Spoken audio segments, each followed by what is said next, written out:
Барлықтарыңызға сәлем. Бүгін біз сіздермен бірге үлпілдек ауызда еритін творожный пирог дайындауды үйренетін боламыз.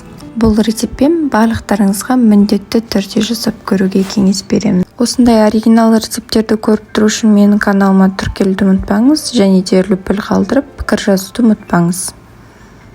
Алдымен құрғақ ыдысымызға ұнымызды, қопсытқышымызды, бөлме температурасындағы майымызды салып, осындай әдемі крошка жасап шығамыз.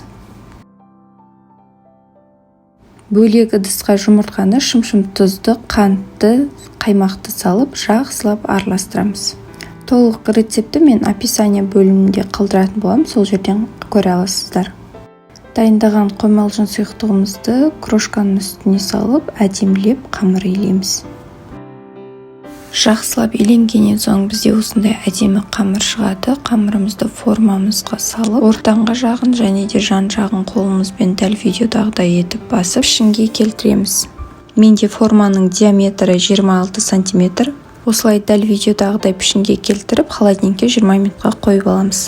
Енді бөлек ыдысқа творогымызды, қантымызды, цедрамызды мен апельсиновый цедраны қолдандым. Сүтімізді, ұнымызды, тек жұмыртқаның сарысын салып, жақсылап миксердің көмегімен араластырамыз.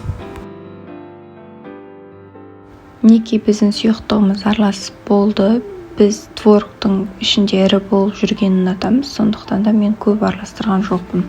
Бөлек ыдысқа жұмыртқамыздың ақуызын миксердің көмегімен жақсылап араластырып, видеодағыдай дайындап қойған сұйықтығымыздың үстіне салып, төменнен жоғарыға қарай араластырамыз. 180 градусқа 60 минутқа салып аламыз. Піскеннен соң осылайынан бетін кішкене 15 минутқа ашып қоямыз. Себебі пирогтың беті көтеріліп кетпей, өз формасында ұстап тұру үшін.